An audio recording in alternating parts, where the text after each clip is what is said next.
I'm not threatening you. Say one more word, and that's 30 days. 30 days. Hey, what's going on, guys?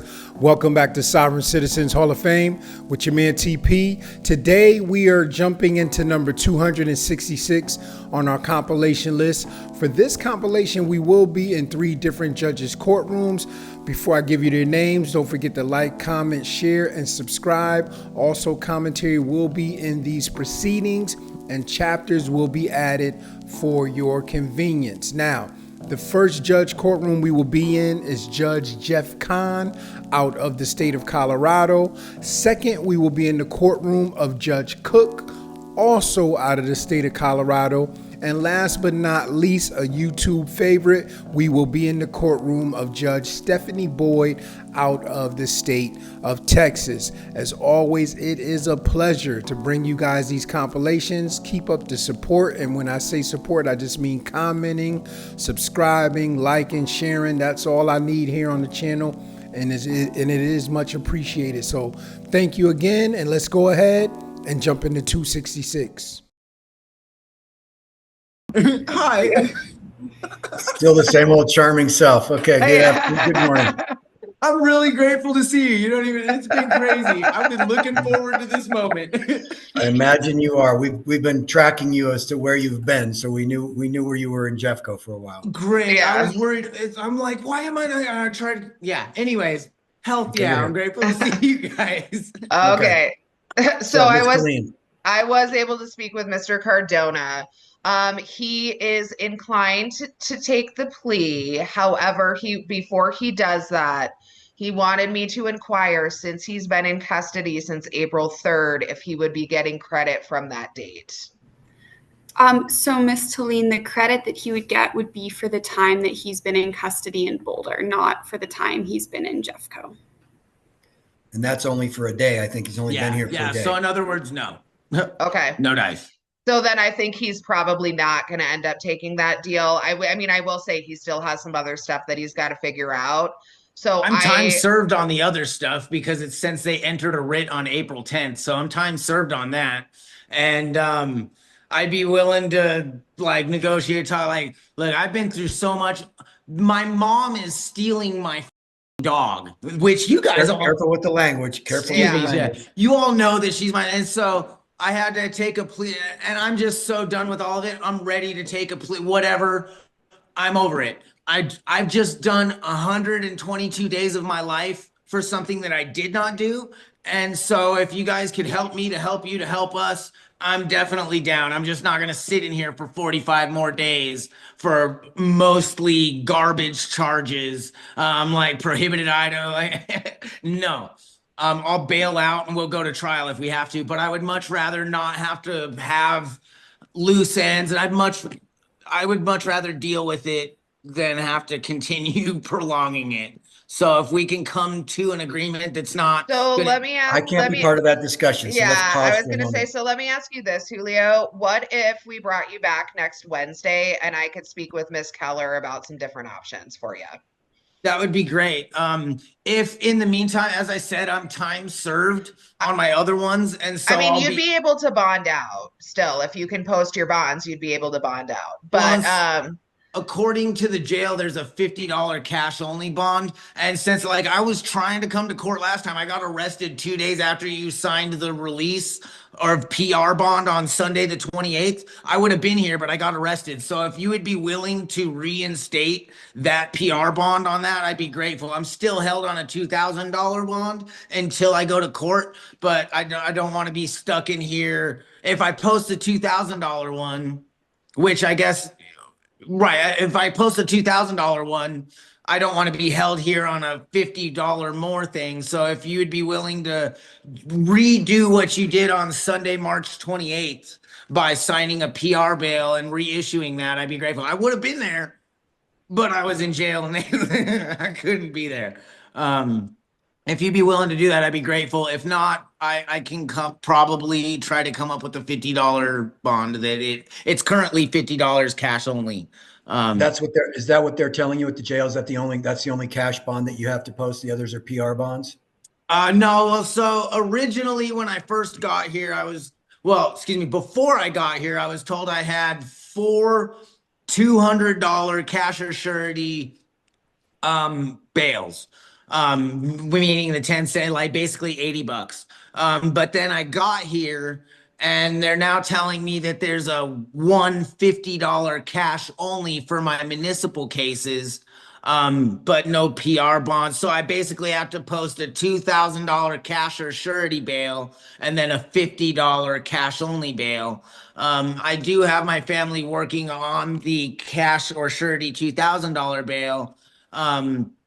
But that apparently they didn't do the 10% option or whatever, so they can't just go to touchpaydirect.com and do it like they usually would. My mom's obviously doing the other thing, so the only person I have that is family to help is over 10 hours away and not able to be here. So they're trying to do it online and trying to facilitate to that.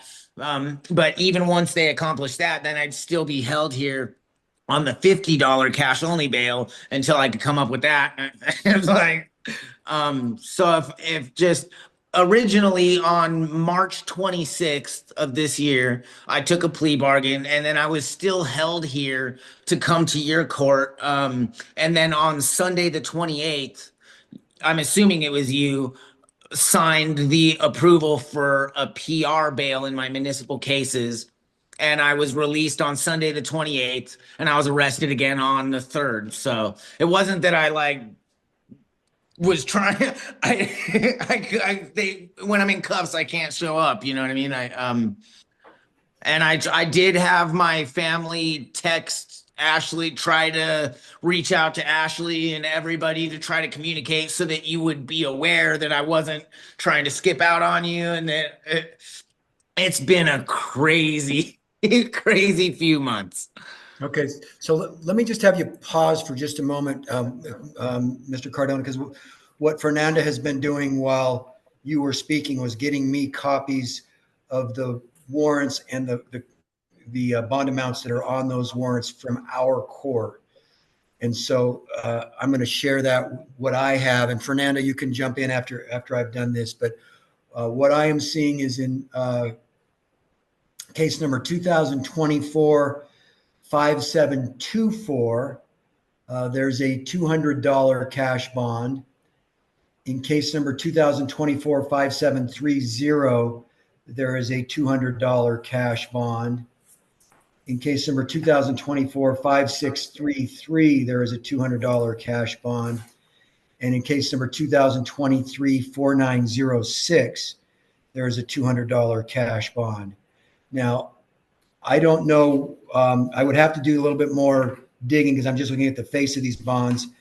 They don't show the charges, so I'd have to go into each one to see if they were eligible for PR. I know that 2023-4906 is not eligible for a PR bond. That's one of the $200 cash bonds. And at this juncture, not today, I'm not willing to convert those to PR bonds. It would maintain those. That one is a cash bond. By statute, there are some that have to be converted to PR bonds when a defendant requests that. So I will be looking at each of those to make sure that I'm complying with the statute, because what defendant has done now is has made a formal request for a PR bond. But I know 2023-4906 has a misdemeanor state counterpart, and that one would remain. So we can do this now, or what we can do is hold off, like Ms. Talene was saying, and come back on Wednesday. And in the then meantime, I might be able to talk to Miss Keller and see if we could work out some disposition. I don't know. We may or may not, and then we could deal with the bonds as well. But okay. Even if we could get them to convert it to the cash or surety 10% thing, I'd be willing to post a bond. I have no problem trying to post it. Maybe that's what you're thinking, because our cash bonds also come with an alternative of a surety bond. The surety bond is $500. So maybe what you're thinking is that you have to pay $50 to a surety, yeah. And then that's your 10%. But yeah. our cash bond right now is $200. A surety bond would be $500 on that case. So that's why you might be thinking all you have to do is come up with $50 to get a surety to do it. But that's not something that I have control over. That's obviously between you and a surety, a bonds person. So whatever happened to the 10% thing that you guys used to do, to where my dad could just jump on the That's not us. That's what I'm saying. That's something that's done with a bonds person, and there may be something where there's an online process. Mr. Lean may know more about that than I do. I've never interacted with the online bond posting process with a surety, but that's a separate person who's doing that, or a company that's giving you posting the bond on your behalf based on your dad or you giving them a certain percentage of the amount that's owed, and then them being responsible for the rest. That's how the surety bond works. Does that make sense to you, Mr. Cardona? Yeah, I'm just trying to, because every other time I've bonded out on every single case you're talking about right now, including the one that you say is not PRable, and I've been released on that charge on PR several times. So I'm just confused as to why it's suddenly different. Well, right now you have a cash bond that I've imposed, and it's because there's been failures to appear. Obviously, that's why I've made it a cash bond and am not converting it to a PR bond. I am going to follow the state law with respect to the ones that you're entitled to have PR bonds, and some charges you are automatic PR bonds. The more serious ones are not.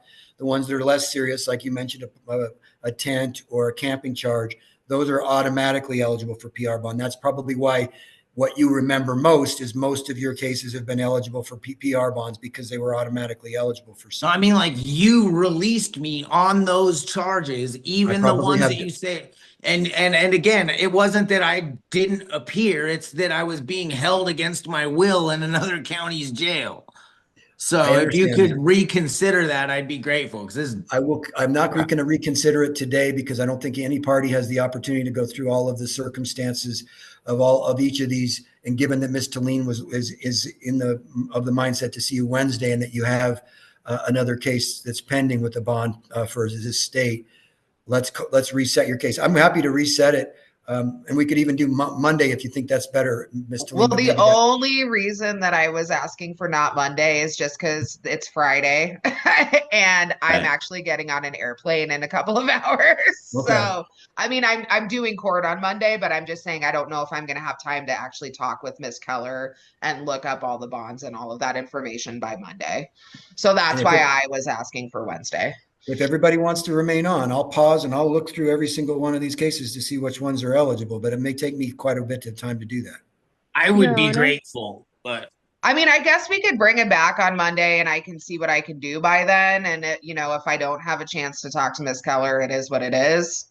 Or you can do it now. I mean, either way, I'll defer to the court. All right. Let me someone was trying to speak. Who was that? Was it Ms. Keller or Ms. Fernanda? Excuse me, Your Honor, it was me. Ms. Biddingcourt. Mr. Cardona does have a court appearance with Boulder County on the 13th of August. So I believe he's still being held until then. Right, but I have the bail for that.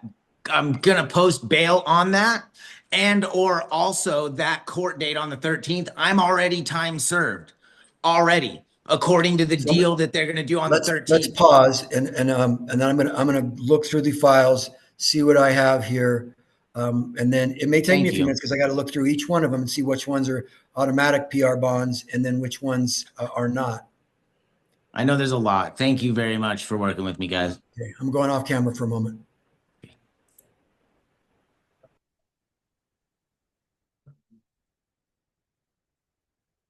Oh my goodness. Oh, it's still waiting.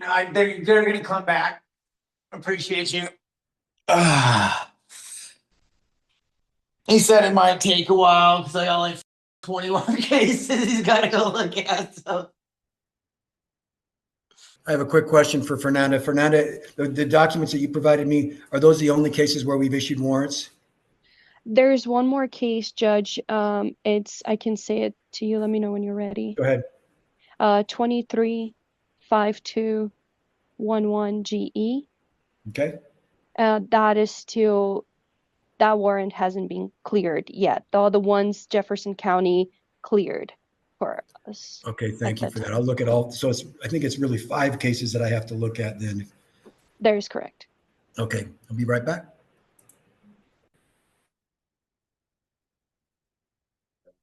I don't know if everybody can still hear me or not, but one thing that I know that I've become aware of that I wasn't prior is 90% of these charges are what's called administrative legislative statutes, which is known as color of the law, and that is illegal to practice. And if it continues forward, I will be giving statutory official notice to everybody of the 1983 federal lawsuit that I will be bringing into the court.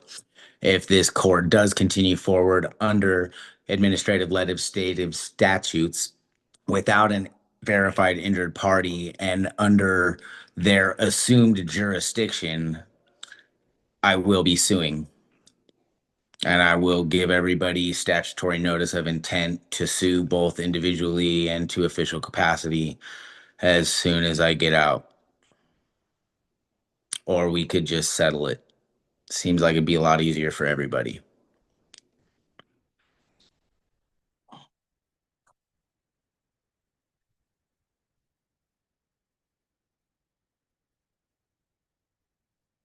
There must be a verified injured party, and you must prove your jurisdictional means to do these things, none of which have occurred. I am hereby asserting my rights to those things, assuming that everybody can hear me. And it's being recorded, so it's on record regardless.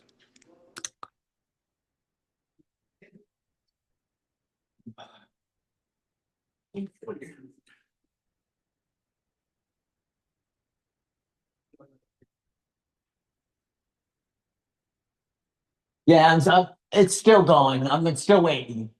I'll let you know when I'm done. Hey, Okay, we can go back on the record. And I did hear what defendant had to say with respect to his statutory rights that he believes he has. I'm not going to address those issues with him. That's certainly his right, and he can consult with his own attorney as to how he wants to proceed with respect to that. I'm just here to at this point to address the request for PR bonds. There are many cases for which we have not issued warrants at all. okay. And then there are 5 cases for which warrants were issued, 4 of which were cleared by the Jefferson County Jail. One, for whatever reason, hasn't yet been cleared, but it will be cleared. Of those 5 cases, case number 2023-4906 is the most serious. It's a threatening bodily injury charge.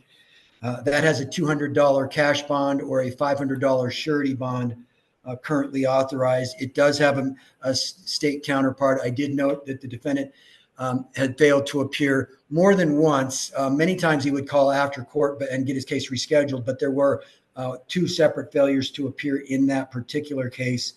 And one, the most recent, was March 11th of 2025. And then ultimately we allowed PR bonds on those, I believe.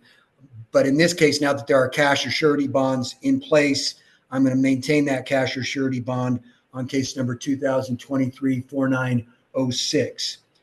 Case number 2024-5724 is an obstructing government operations charge. There's a prohibited items. That's PR bond, but the obstructive government operations is not a mandatory PR bond because it does have a misdemeanor state counterpart. That will remain at a $200 cash bond or a $500 cash or surety bond. Case number 2024-5633. This is an improper care of animals charge, which does have a misdemeanor state counterpart. That will remain at a $200 cash or $500 surety bond. Case number 2024-5730 is an obstructing government operations charge. That does have a misdemeanor state counterpart. That will remain a $200 cash bond or $500 surety bond. And then case number 2023-5211 is an obstructing government operations charge, which has a misdemeanor state counterpart. That will remain as a $200 cash bond or $500 surety bond. All the other cases we have not issued warrants for, so that I'm not issuing warrants on those at all. If in fact you are released from custody on posting bonds, those cases will remain active and you can come to court on those. But I'm not going to issue warrants because I don't need to unnecessarily burden the system with warrants. Just as these ones currently are, because I was in custody when you issued the warrants. That's not actually true. You were not in custody on March 11th. I issued those warrants, those cash or surety bond warrants on March 11th. Then why And would were you in release custody. me on March You were 28th? ultimately released at I think you were taken, not released, but taken to Jefferson County. No, I was To released. address. I was Did you? released. Okay, then if you were released, then you were released on some kind of bond that you I was posted, released right? on a PR bail on these charges, which is why I was asking you to please redo that, because the only reason I didn't show up was because I got arrested by Glenwood Springs or Garfield County and then transported to Jefferson County. That I'm seems pausing for a moment. I was in custody by another jail after being released on PR bond on all these same ones. And I hear what you are. I hear what you are arguing. It is not. It's incumbent on the defendant to appear in court on their court date. There can be but all if I'm kinds of explanations for why someone doesn't appear, but it's not the court's responsibility to simply say, well, because you got arrested by another jurisdiction, you're exempt from having to appear in our court. You had an obligation to appear and you did not appear. I tried to, they wouldn't bring me. There's nothing I can do about that. Well, we'll right now, I'm maintaining those cash bonds in place. There won't be any other warrants issued on the other cases. Okay, well, I'm going to go, and I don't mean to interrupt you, sir, but I have to. I'm going to just go ahead and say right now here on record, I'm appearing especially, not generally, and without a verified injured party and without proof of your assumed jurisdiction under administrative legislative statutes and or color of the law, you are violating my constitutional rights according to 42 USC 1983. And if you do not dismiss this case and you continue forward, I will be suing all of you in individual and official capacity for violation and knowingly depriving me of my constitutional rights under the color of the law. Okay. If you want to settle it, I'm down to settle it. I'm not. You can't talk to me about settlement with me present. You can talk to the prosecutor with your lawyer present for that, but I can't negotiate with you because I'm not on the other side of the case. That's between you and the prosecution. You are the judge, though, and you do have the jurisdictional ability and legislative power to dismiss this before getting sued under 42 USC 1983, which is I'm not dismissing it, nor do I believe I actually have the authority to dismiss the case where there's probable cause for the charge. All right. So the authority to request dismissal comes from the prosecutor's office. Now, let's talk about procedural posture where we're at today. So, Ms. Talene, do you want to come back on Monday or do you want to come back on Wednesday? We can do it either way. It's up to you. Mr. Cardona, what do you want to do? I mean, Monday would obviously be the best. I'm also going to contact my other attorney, which is Catherine Spangler, to get the other court date moved up. I'm time served on the other one. I would be time served on this, or you guys can all get sued. I don't really care. But I would prefer Monday. That would be the best. But I also want to give you time. And I'm speaking like me. I'm not trying to be a hard ass. I don't care. I've been getting fucked from I've been getting screwed from every angle without just cause. I've learned a lot of my rights and I will be exercising them. But again, I would much rather not deal with the fight, just as I know you would like to not deal with the fight. If we could please come to some form of agreement of time served I've been in jail for 122 days for something I didn't do. I'm going to pause for now. I'm going to pause now because I think you're having discussions I don't want to hear because I'm not legally allowed to hear them. So if we'll reset, let's reset for Monday. Yeah, we can reset for Monday. And if I can't do anything on Monday, we'll just reset you again. Right. So another question I have. So you said they're $500 cash, or if it's a surety, it's $500, right? That's right. And so then somebody has to pay a bondsman 10% of that?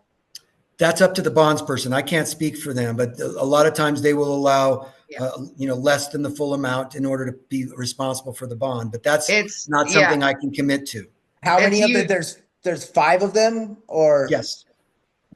Okay, and what were you about to say, Ashley? Sorry. Yes, usually bondsmen charge 10% of what the bond is.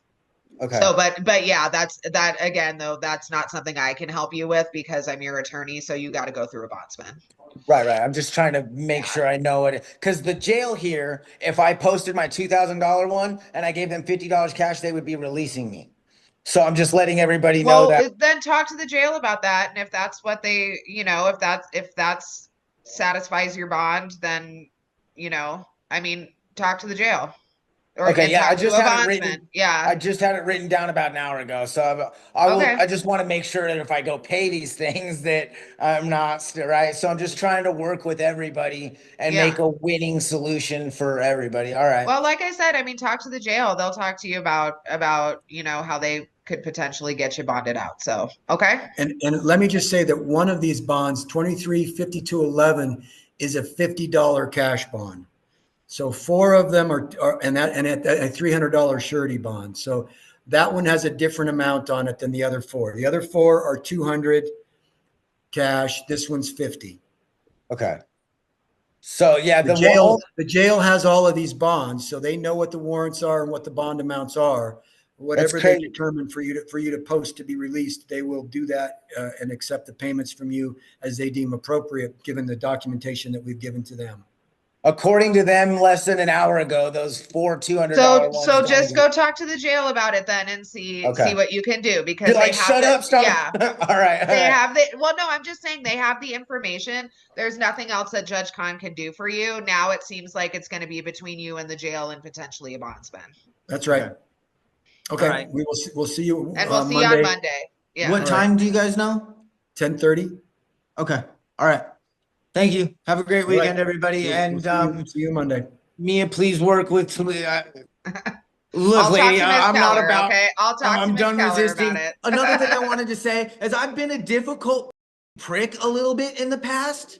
I was going through a lot, and I'm please work with me. And I will speak with Ms. Keller. Okay. Okay. Thank you. All right. Let the officer know that we're ready to go. Bye, Cahn. All right. Take care. You too. Fernanda, why don't you come on back? We can talk about how we reset all these cases. Sounds good, Judge.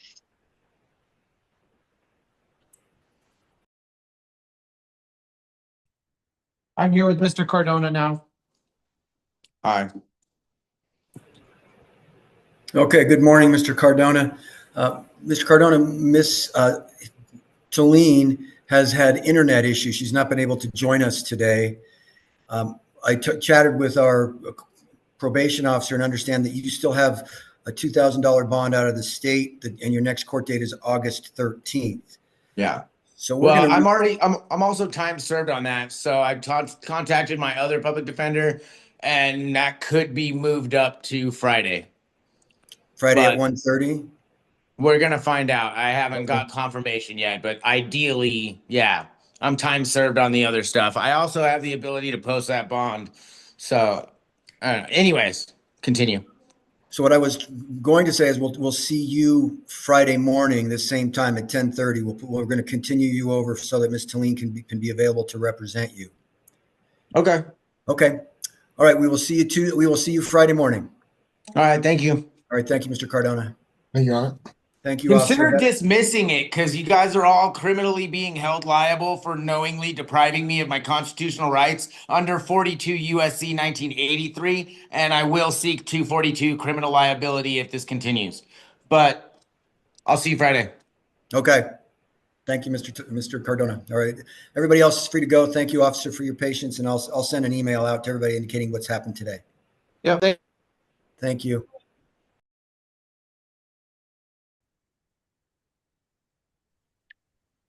Judge, I think we're ready for the first defendant. Okay. Never seen so many great looking DAs. Blowing my mind. Oh damn, I'm not muted anymore. Whoops. You as well. You're also very great looking. Good morning. All right. Good morning. I am not sure which defendant we have. Can you please tell me your name? This is Mr. Cardona, Your Honor. Okay. So, Mr. Cardona, this is not the first time you've been seen in the Boulder Municipal Court on these cases. So I'm not going to go through all of the charges and dates of violation. The maximum penalty for any charge in this court is a $2,650 fine or 90 days in jail or both. I know there have been ongoing discussions about disposing of your cases. Let me hear from Ms. Talene what you two have discussed today. So, Your Honor, I'm not sure if I was just speaking with Miss Reifenberg, and the offer has changed slightly. So, in the documentation that you have, I think it said 45 days. Yes. They've actually agreed to reduce that to 15. Okay. With And time so, served. yeah, and you will get credit for time served. So Mr. Cardona is going to be accepting that offer. And we can go from there. Okay, great. Is that accurate, Mr. Cardona? Yes, ma'am. Okay, so Mr. Cardona, I have a couple of questions for your attorney, and then I will ask you how you plead, okay? Okay. Ms. Talene, can you assure me that you have advised your client of his rights, that he understands his rights, that he realizes that by pleading guilty, he's giving up his right to a trial? Yes, Mr. Cardona and I have had several conversations. I am confident that he understands his rights. Okay. Can you also represent to me that you have explained to him the elements of the offenses and the maximum penalties? Yes, Your Honor. Do you agree that there's a factual basis, or are you willing to waive a factual basis? I would waive the establishment of a factual basis. All right. And Mr. Cardona, is it your choice to plead guilty? Yes, ma'am. It seems like the better benefit for everybody involved, and absolutely. Okay. Then how do you plead to the charge of threatening bodily injury? Is he also required to plead to the dog at large charge? My understanding was that we were just doing the one guilty plea. Okay. Then how do you plead to the charge of threatening bodily injury that you were advised about the details of on a previous date? Or guilty or not guilty? Guilty. All right. I will find that your guilty plea is knowingly, intelligently, and voluntarily entered. And anything anybody wants to say further before I impose sentence? No, Your Honor. I Okay. hope. Not for me. Do you want to say something, Mr. Cardona? Just, I really appreciate, I hope it goes in collaboration with the deal. If the sentence is different, I hope it's not. But just, I wanted to say, like I was homeless, really struggling with a lot of different things, and I'm very grateful for this deal and to be able to fix it, because I've found my home, and I don't want to have fucked up things. Excuse me. I don't want to have messed up things in my home. And you guys are all my family as far as I'm concerned. So thank you for understanding and meeting me halfway. Okay. I will thank you for your remarks. I am going to impose 15 days of jail. I will give you credit for time served for any such credit that you're entitled to, and court costs are waived. The remaining charges in this case and the remaining cases are all dismissed at this time. Fantastic. All right. Thank you.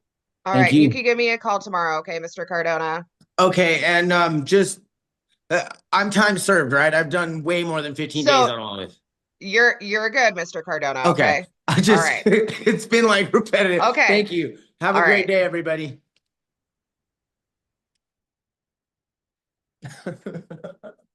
You remember me? I do.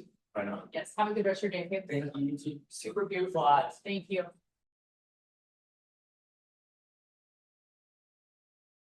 All right, the court, I guess this is for one case. Court is calling 2024 CR 4295 State versus Luis Beltran. Can I have parties approach and announce for the record? Yeah, I'll wait for Arlene Gay is the defendant.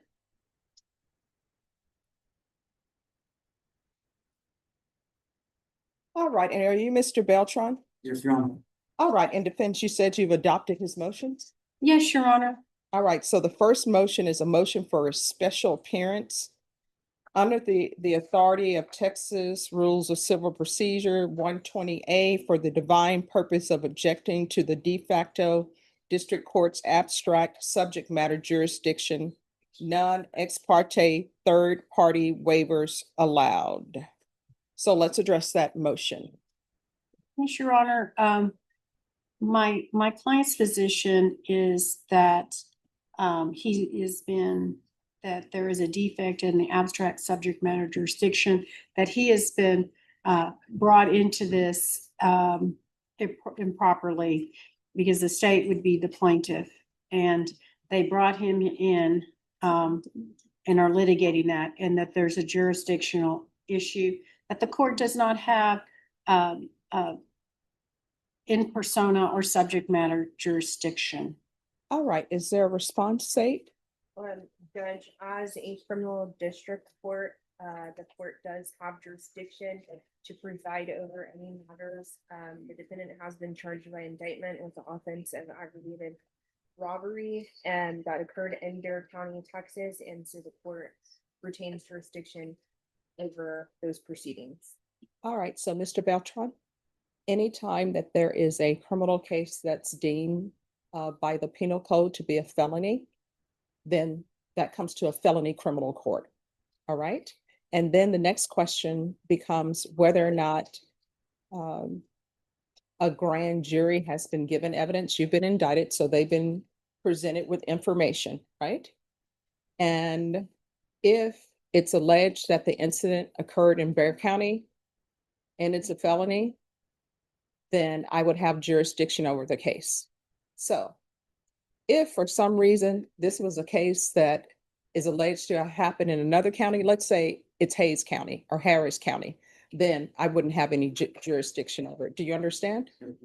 All right. So with this case, I'm not taking any of it to be true because I have to wait till evidence is presented to me. But looking on the face of in the indictment, and I'm sure your attorney will tell you, an indictment is not evidence of guilt. It's just the means whereby a person is held over for trial, right? And so when a grand jury indicts a case, they're just saying there's enough evidence to hold you over for trial. They're not saying it's evidence beyond a reasonable doubt. And when information is taken to the grand jury or evidence, police reports or whatever it may be, and it has to be allegations that it happened in Bexar County, and it has to be allegations that it's a felony. Now, if this were not alleged to be a felony, then it wouldn't be in this court. Even though it would be a criminal case, it would be sent to a misdemeanor court maybe, or perhaps even a municipal court. But because aggravated robbery, according to the penal code, is a felony, it's supposed to be in a felony court. And then if they're saying it happened in Bexar County, then it would come to a felony district court, state district court that's in Bexar County. And that's where we are. You understand? Is there anything you not understand about my ruling on that? All right, thank you. And then we have, Excuse me, did the court take judicial notice of the indictment in this case? yes, Make its ruling, okay. yes. The The next we have new discovery of ex parte corpus trust fraud upon the court that conceals the facts that the charging instrument lacks subject matter controversy. No injury in fact exists. Your Honor, I believe what my client meant by that is just kind of coupled with the first paragraph, that the court his position was the court didn't have jurisdiction. The court just ruled that they did. That then the indictment would not be valid in this case. So I think that's what the client is trying to say. All right. Did I get that right? Yes. Okay. All right. So State, you want to address the issue and what and if I'm interpreting this incorrectly, let me know, okay? So you are saying that the offense, that there is no subject matter jurisdiction because there's no injury by any party? Yeah. All right. So if you can address that. Your Honor, this case was presented to a grand jury that was duly impaneled. They indicted the case. They returned a true bill of indictment. The indictment does comply with the penal code and the code of criminal procedure, which governs in this case. And it does allege the requisite elements for the aggravated robbery. And so it's a threat by using a deadly weapon. And so that is the harm. The crime was committed against the peace and dignity of the state, and there is an alleged complainant. All right. So Mr. Beltran, do you understand with the charge of an aggravated robbery case, sometimes it's alleged that a person maybe pulled a knife on somebody and said, give me your money, right? I don't know any of the facts about your case. The only thing I can do is look at the indictment, right? And then sometimes it's alleged that somebody pointed a gun at somebody and said, give me your money. The way indictments work is if it is a crime in the penal code, and there's a list in the penal code of all the crimes, and aggravated robbery is one of those crimes that's listed in the penal code, and it sets out what the elements are of that. Now, you're saying that there was no injury in fact exists. The only thing the state has to do is prove the elements that are in the indictment, and the indictment has to show the offense that is in the penal code. You understand? So, do you understand? You gonna have any questions about the court's ruling? All right, if there's something you don't understand, let me know, all right? And I understand that sometimes when people have been to law school, like for example, I haven't really worked on cars. So there's a little stuff I can tell you about being a mechanic, but I really don't know the ins and out of every vehicle. You understand? All right, so number 3, defendant is erroneously charged with an abstract offense. C, I don't know, I can't read that word. Something taxation. District court is criminally attempting to receive an unauthorized, colorable, no fault immunity third-party benefit in violation of the 7th Amendment. All right, do you want to address that, counsel? Yes, I believe my client, I think it just goes back to, being a third party brought in here without, abstract subject matter jurisdiction. And, the fact that he was brought into this case. I believe that's it. Is that it? Okay. All right, State, do you want to respond? Judge, regarding, I guess, the 7th Amendment applying in the case, or, okay, Yes. that is for civil suits. We are in a criminal court, and so I would argue that that does not apply here. Mhm. All right, so the 7th Amendment applies to jury trials that you're entitled to, and that is in federal civil cases. Here, you do have a right to a jury trial if you want a jury trial. And if you want a jury trial, I'm going to make sure that you have a jury trial, okay? And then the other issue, let me see. I don't understand when you say, explain it to me. You're saying district court is criminally attempting to receive an unauthorized, colorable, no fault immunity. What do you mean by that? Because what I can tell you is I don't receive anything related to these cases. Of course, as a judge, I'm paid a salary for the work that I do, but I don't receive any funding or extra funding based upon how I resolve cases. Do you understand? Do you have any question about that? No, ma'am. All right, so then the other one is dishonest services that rises to constitutional tort and national security concerns, communist activity detected in violation of Title 50 USCS 841.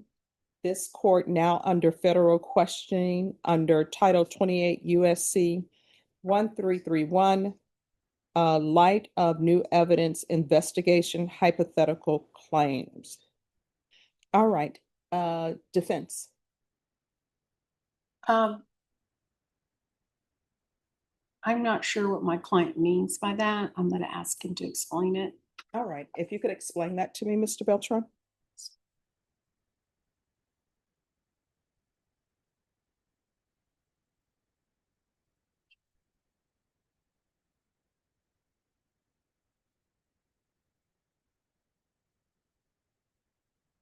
I guess what I'm trying to say there, Your Honor, is how the state of Texas plaintiff, and they're the ones that are pursuing and to prosecuting me, which is they're from a third party, Okay.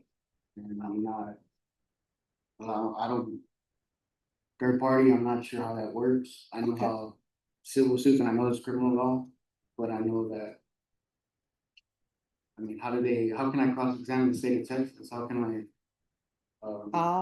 So let me explain something to you. Whenever you see cases on the criminal side, it's not individuals versus individual. Usually when you're on the civil side, if it's a marriage, it's individual. If it's civil. All right, here, the reason why it's the state of Texas is because in criminal court, it's not you versus the complainant. Whoever the complainant is in this case that you're accused of committing aggravated robbery against, yes, it's alleged to have happened that you committed an aggravated robbery against them. But the state of Texas, the way we were taught in law school, the state of Texas takes offense, right? Because whenever an offense is committed against a citizen, it's the offense against the citizen, but it's also the offense against the state of Texas. So in cases such as these, the state necessarily is not the complainant. They're just bringing the suit or the case because the state of Texas is offended that an offense is alleged to have been committed within the state of Texas, within the county of Bear. So that's why the state of Texas is listed and not the complainant. Do you understand? Yes, I understand that. And so how do I cross-examine the state of Texas? The state of Texas, you don't cross-examine them. The persons you would cross-examine would be any witnesses the state of Texas would call to try to prove that you've committed an offense against the sensibilities of the state of Texas. So, for example, for an aggravated robbery, they'll need to call somebody to prove that it happened in Bear County. They'll need to call somebody to prove that it happened on or about whatever date it is. If there's a weapon used, they'll need to call somebody to prove that a weapon was used. And they may need to call a complainant to say, hey, I'm the person in your indictment. You I understand? understand. All right. Do you have any questions or any confusion? All right. May I ask my client a question before you go on to next? Are there any other things in here? Because some of it repeats itself. Were those the main points? Those are the main points. Or is there anything else in your motion that are different that we need to bring to the court's attention that would be different? All right. So then with regards to that motion that's combined from page 1 to page 6, then the ex parte relief requested will be denied. Now, by denying that, that doesn't mean that if there's a jury trial, your attorney still will not have the opportunity to question whatever witnesses the state calls, okay? Understood.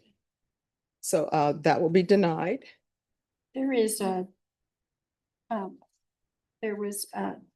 it appears to me that there was like 3 separate documents stapled together. Is that the way it was received? Yes. There is the next one, which is exhausting administrative relief. My client is not wanting to have that heard, right? It deals with ineffective assistance of counsel. Right, Mr. Beltran, that's not to be heard right now. Okay. And let me explain something to you. I understand that's not to be heard right now, but what I can tell you is attorneys who are appointed to represent people, those are attorneys who are on the wheel for appointments, right? And if this is a first-degree felony, just from the face of what I'm looking at, and if Ms. Gay wasn't qualified according to the qualifications to be on the wheel for first-degree felonies, she would not have been appointed to represent you. Do you understand? I understand. And Ms. Gay, are you on the first-degree will? Yes, I am. All right. So the next document is entitled Court Constitutional Notice. And that addresses antitrust violations brought upon the court, actions of the state bar. All right. Do you want to take these one at a time, counsel? I guess so, Your Honor. All right. The first is new discovery of antitrust violation lies brought upon the court. Elected state bar officials, seditious organization are conspiring to fraudulently conceal the ultimate fact, Sixth Amendment misconduct, that the State Bar of Texas lacks capacity to prosecute a natural person. It is an improper plaintiff. All right, so with that, I can tell you the State Bar of Texas is not prosecuting you. The State Bar of Texas is more of an affiliation that attorneys are required to belong to. And we actually have to pay state bar dues every year.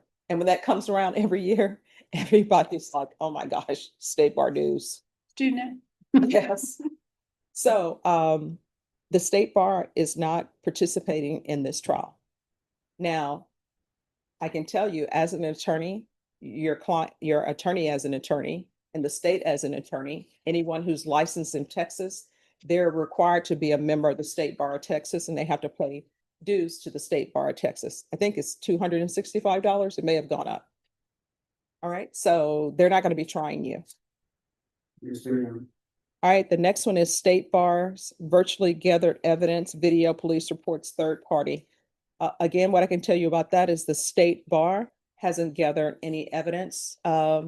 State. I think I just put, I'm sorry, Your Honor. Yes. I think I just put that as. All right, so do you want that heard or no? All right, and then the next one is, so to permanently prevent a false state bar, anything with regards to the state bar, do you still want that heard or no?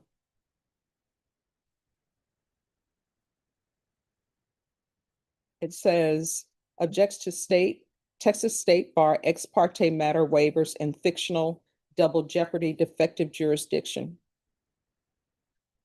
Do you want that heard? Yes. All right. Defense?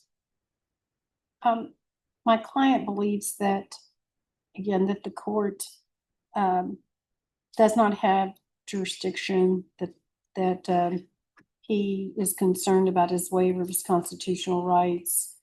Some of this deals with what happens at trial, like hearsay evidence being admissible, being admitted wrongfully, and that he still believes he's a third party, and that there's abstract jurisdiction, and that the court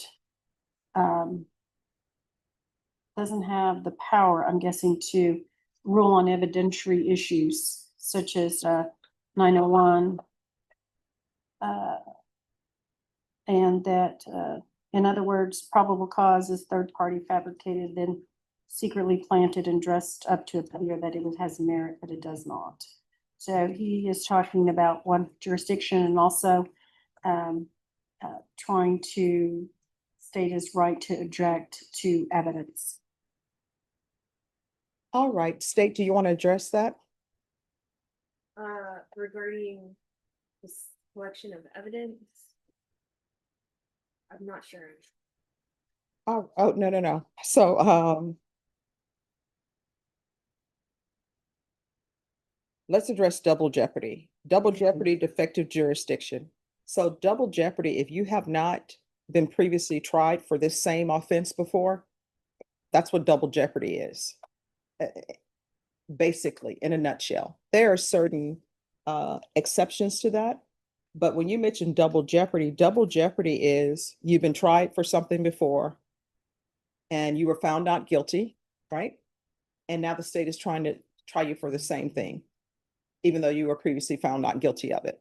Or either you had something that was dismissed with prejudice and they're coming back and trying to try you for that same offense. Do you understand? Yes, ma'am. State, has he been tried before for this same offense? No, Judge. There has been no actions on the indictment or the indictments that are pending against him. And as far as I know, he's not been charged by any other jurisdiction regarding this. And there has never been anything pre-indictment that was dismissed with prejudice with regards to these cases? All right. Does that address that issue for you? Yes, ma'am. All right, then the next one, deceitful corporate veil and trumped up judiciary immunity is fatally pierced. I do not forfeit my privileges and immunities under the Fourth and 14th Amendment.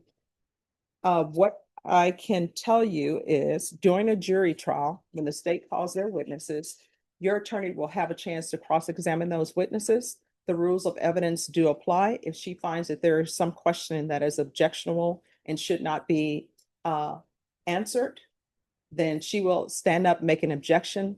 Normally, the objections may be hearsay, entering the province of the jury, assuming facts not in evidence. It could be relevancy. It could be 404B. It could be any of a number of objections that she can make.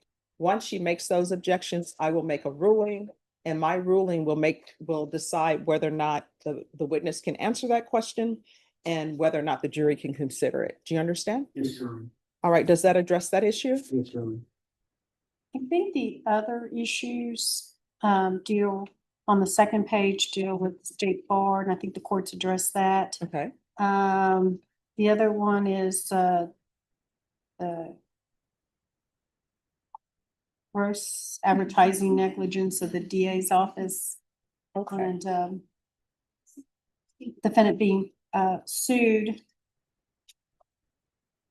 Oh, who's being sued? the defendant. All right. So, sir, there are different type of suits. There are civil suits. So technically somebody can be sued civilly for something. Sometimes with criminal cases, people will say, oh, it's a suit. Technically, it is sort of a suit, but it's again, the state of Texas versus whoever the defendant is. You understand? Yes, ma'am. All right. Do you have any questions about anything else? Okay. And then the next page, page 6, it has postscript. Is there something in there that needs to be addressed?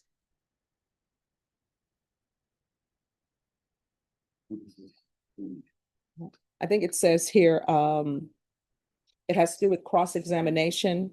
And then he say the plaintiff is in harmless artificial corporation. Are you talking about yourself or the state of Texas? Okay. All right. So whether or not it's a fishing expedition or corporate entrapment or a Ponzi scheme, that'll be something that will be decided during the jury trial, okay? Yes, ma'am. All right. All right, is there any other motion that needs to be heard? Anything else? Any other jurisdictional arguments that raised that we have not talked about and the judge has already ruled? Anything other than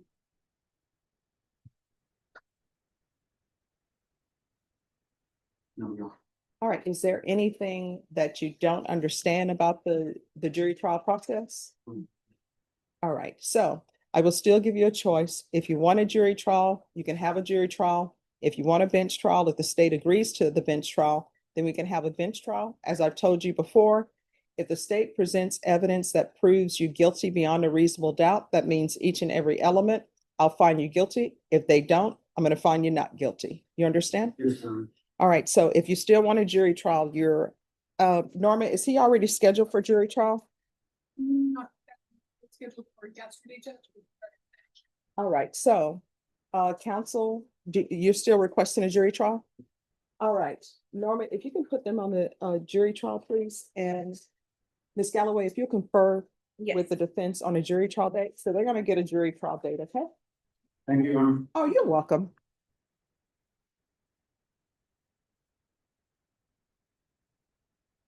Well, guys, we have come to the end of this proceeding. Judge Boyd definitely handled this situation well. It wasn't really a whole lot to say about this because there wasn't really much of a fight from Mr. Beltran.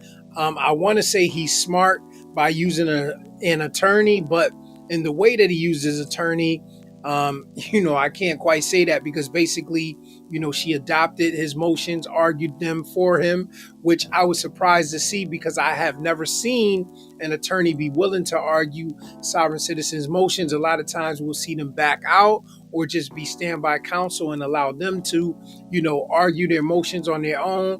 but for whatever reason, this attorney felt the obligation to do so. But I don't feel that Mr. Beltran used her obviously to the best of her ability, because by her arguing these motions that really, didn't have a leg to stand on in the courtroom, it almost was pointless. But if you really notice his reaction to when Judge Boyd asked him, does he understand? He's calm.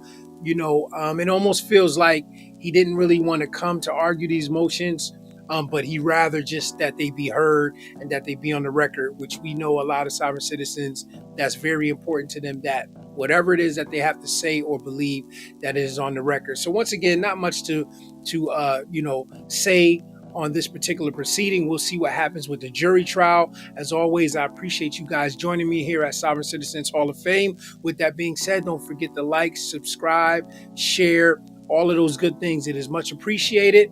And with that being said, guys, this is Sovereign Citizens Court. And for now, guys, Sovereign Citizens Court is adjourned. I appreciate you guys. See you guys soon. And God bless. I'm not threatening you. Say one more word and that's 30 days. 30 days.